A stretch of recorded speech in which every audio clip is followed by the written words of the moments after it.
आगे बढ़ते हुए आपको बताएं कि कराची के सोराब गोड नदी में डूबने वाले 4 साला कमसन शावेज की तलाश ताहाल की जा रही है। अहले खाना कहते हैं कि बरवक्त सरकारी मशीनरी और मुतालिका इदारों की मदद नहीं मिल सकी।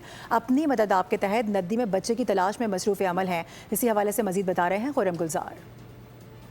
क्या हुआ जिसमें 4 साला जो शावेज़ है वो डूब गया, जिसकी तलाश अब तक जो है वो जारी है। बच्चे को बचाने के लिए फ़ौरी तौर पर यहाँ जो मौके पर मौजूद एक गुलाब नामी नौजवान था जो बच्चे की तलाश के दौरान ही डूब कर जाँ बाग हुआ। वो सिर्फ बच्चे की साइकिल ही निकालने में कामयाब हुआ, लेकिन बच्चे की जो गुम हुआ था, जो बच्चा गिरा था नदी में, वो नहीं मिल सका। रेस्क्यू वालों ने कुछ भी नहीं किया। क्या किया है? हमारे को खुद तैरना पड़ रहा है।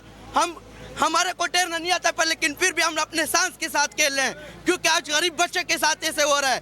किसी ने भी हाथ नहीं बढ़ाया। हमारे कुछ ऊपर के दोस्त है वो भी ऊपर से आए हुए हैं, वो भी हमारे साथ हेल्प कर रहे हैं, पर लेकिन किसी और ने नहीं किया। बच्चे के दादा यहाँ बैठे, इनसे बात करते हैं। बाबा, आप क्या कहते हैं, बच्चा खेलते हुए कैसे गिरा, फिर क्या क्या हुआ? ये छोटा साइकिल चला रहा था, वो 2 पहिए वाला साइकिल। सारे लोगों बच्चे के साथ है ये साइकिल है। इससे भी हज़ारों लोग था, यही कॉलोनी था, वही कॉलोनी था। ज़्यादा हिम्मत किया मगर मिला नहीं। फिर दूसरा आदमी एक ने बचाने के लिए गया, वो भी मर गया। वो भी 2-3 घंटे बाद मिल गया, वो सिंधी था। जो अहले खाना है बच्चे को, उनका कहना ये है कि सिर्फ यहाँ पर अपनी मदद आपके तहत जो है वो बच्चे की तलाश की कोशिशें की जा रही हैं। उनका कहना है कि अगर बच्चे की तलाश के लिए हुकूमत की जानिब से कोई मदद नहीं बहुत शुक्रिया।